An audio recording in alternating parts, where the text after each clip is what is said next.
Now to more breaking developments surrounding the FBI raid at Mar-a-Lago. Now, at the time of the raid, the Biden White House, remember, they claimed they had no prior knowledge at all of the investigation, and they were learning about it for the first time on the news like everybody else. But last night, right here on this program, investigative reporter John Solomon told us all of that is just simply not true.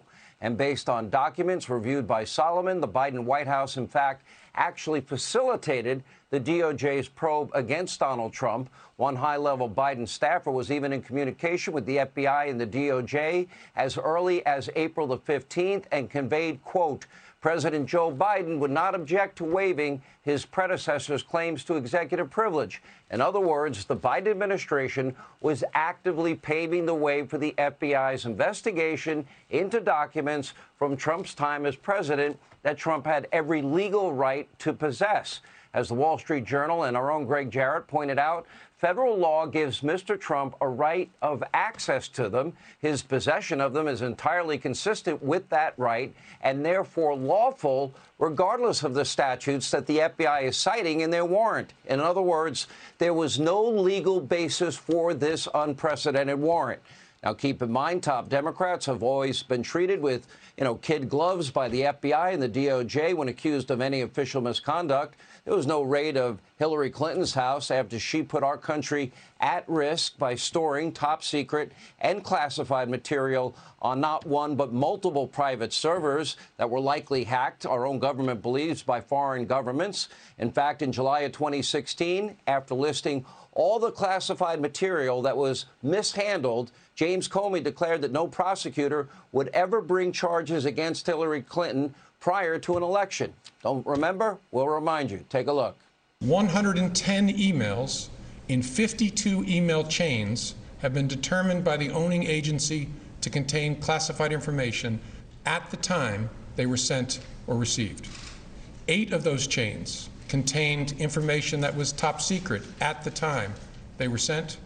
36 of those chains contained secret information at the time, and 8 contained confidential information at the time. Although we did not find clear evidence that Secretary Clinton or her colleagues intended to violate laws governing the handling of classified information, there is evidence that they were extremely careless in their handling of very sensitive, highly classified information. Although there is evidence of potential violations of the statutes regarding the handling of classified information, our judgment is that no reasonable prosecutor would bring such a case. Now, she was the Secretary of State. Donald Trump was a president with the right to declassify anything he wanted at any time.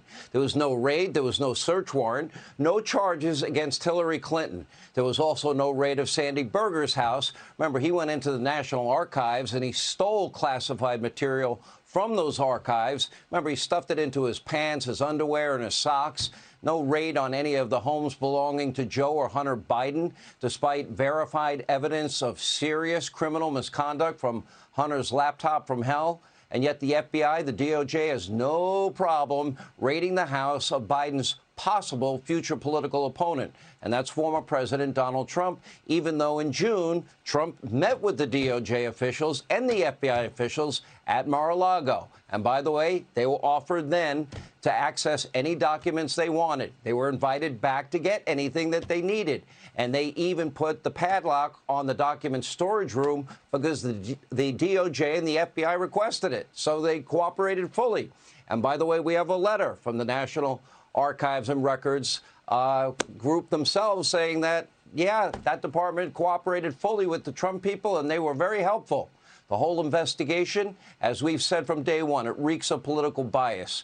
It is a shocking abuse of power. It is unequal application of our laws at its very worst. And the investigation is from the same exact group, the same people, the same FBI officials that elevated the Russia hoax and the Mueller witch hunt. Now, according to Congressman Jim Jordan, FBI whistleblowers, they're now coming forward every other week with allegations of political bias and corruption. Now, the question tonight is, where do we go from here? Hey, Sean Hannity here. Hey, click here to subscribe to Fox News YouTube page and catch our hottest interviews and most compelling analysis. You will not get it anywhere else.